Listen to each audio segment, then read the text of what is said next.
Halo semuanya, selamat datang di Pensiun Everywhere. Ini podcast buat kita semua yang sudah over 40 yang mau pensiun everywhere, yaitu bisa tinggal dan pergi kemanapun dan kapanpun kita mau di masa pensiun. Kembali bersama Lianti, mantan pegawai profesional di bidang marketing selama 15 tahun yang sekarang beralih menjadi solopreneur demi mewujudkan impian pensiun everywhere. Selain pertanyaan, kapan saya bisa pensiun? Pertanyaan lain yang sering muncul adalah, apakah saya siap pensiun? Definisi siap pensiun sendiri, as usual, masih selalu dikaitkan dengan kondisi finansial karena dianggap masa pensiun adalah masa di mana kita sudah tidak punya pendapatan tetap. Dengan demikian, siap pensiun ya berarti kita harus punya cukup persiapan finansial. Meskipun pensiun tidak semestinya all about persiapan finansial, terutama jika pensiun diartikan sebagai masa di mana kita bisa melakukan pekerjaan yang kita suka, yang berarti masih ada potensi income dong, tapi tidak dapat dipungkiri bahwa persiapan finansial itu krusial.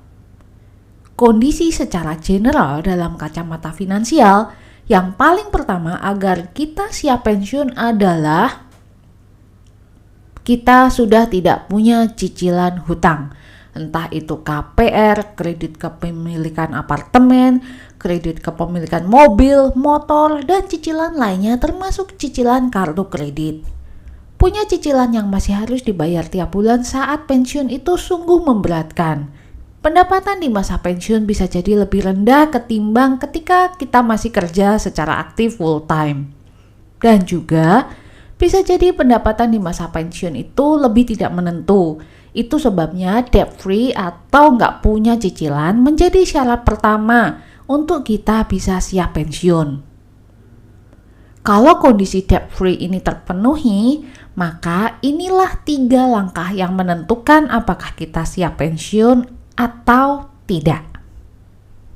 Langkah yang pertama adalah menghitung proyeksi pengeluaran pada saat pensiun. Kalau selama ini kamu punya catatan pengeluaran, kamu bisa pakai data historis pengeluaranmu sebagai dasar memperkirakan pengeluaranmu pada saat kamu pensiun nanti. Kalau nggak punya gimana? Ya, mulailah bikin catatan pengeluaran bulanan. Ada banyak kok aplikasi yang bisa membantu kamu mencatat pengeluaran bulananmu. Jadi gampang bisa dicatat di handphone. Tapi harus diingat, catatan pengeluaran bulanan saat ini tidak bisa menjadi satu-satunya dasar menentukan perkiraan pengeluaran kita saat kita pensiun nanti. Ketika usia kita bertambah, bisa jadi pengeluaran kita berubah. Yang berubah apa? Kategori pengeluaran kita bisa jadi berubah. Misalnya, saat pensiun pengeluaran untuk transportasi dan fashion bisa jadi berkurang, tapi pengeluaran buat kesehatan bertambah secara signifikan. Untuk membantu kamu memperkirakan retirement expenses, aku mempersiapkan template dengan kategori-kategori pengeluaran di saat pensiun sekaligus penjelasannya. Plus, jelas, angka pengeluaran saat ini tidak akan bisa secara mentah-mentah dipakai sebagai patokan untuk sekian tahun ke depan. Ada yang namanya unsur inflasi dan bunga yang mempengaruhi nilai uang. Maka di template yang aku siapkan ini, aku juga akan sertakan link kalkulator nilai uang untuk membantumu melihat nilai uang pengeluaranmu sekian tahun ke depan, karena pasti nilainya tidak akan sama dengan nilai saat ini. Step yang kedua, tentukan proyeksi pendapatan atau pemasukan saat pensiun nanti. Menentukan jumlah pemasukan saat pensiun tidaklah gampang, karena kita sudah nggak lagi mendapatkan gaji yang masuk ke rekening secara teratur tiap bulan seperti saat masih kerja full time kantoran. Tapi, buat kamu yang sudah punya bisnis sendiri atau kerjanya freelance, menentukan proyeksi pemasukan ini pasti nggak jadi masalah, karena kamu udah terbiasa dengan kondisi pemasukan yang sifatnya variabel atau tidak tetap.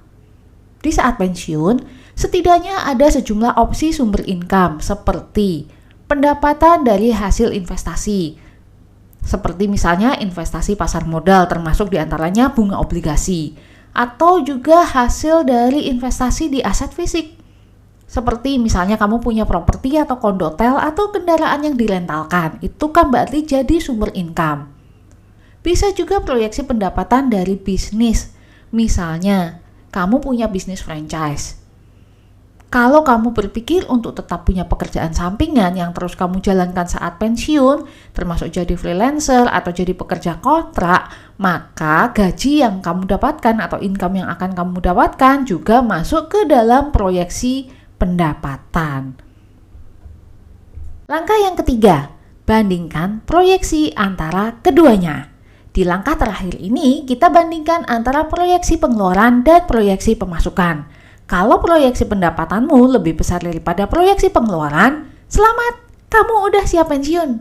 Tapi kalau pengeluaran masih lebih besar daripada pemasukan, berarti kita masih belum siap pensiun. Jangan khawatir, di kondisi ini kita punya 3 opsi hal yang bisa kita lakukan agar kita bisa siap pensiun. Yaitu yang pertama, menurunkan pengeluaran. Kedua, meningkatkan pendapatan. Ketiga, kita melakukan keduanya. Di episode-episode mendatang, aku akan bahas opsi-opsi yang terkait dengan 3 hal tadi. Jadi, stay tune ya. Terakhir, as always, kalau impian pensiun kita sama, jangan lupa follow agar tidak ketinggalan episode dari podcast Pensiun Everywhere.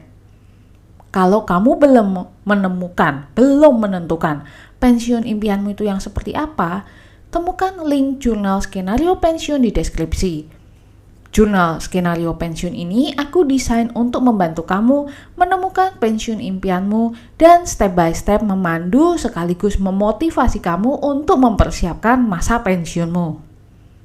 Kalau kamu punya impian pensiun yang berbeda, ya tetaplah ya harus cek-cek podcast ini, siapa tahu kamu jadi ikutan tertarik mau pensiun everywhere, atau kamu bisa juga menemukan informasi bisnis atau kesempatan kerja di usia pensiun, atau menemukan informasi pilihan kota tujuan pensiunmu, atau informasi persiapan pensiun lainnya yang bermanfaat buat kamu. Thank you udah dengerin episode kali ini. See you di episode podcast Pensiun Everywhere selanjutnya.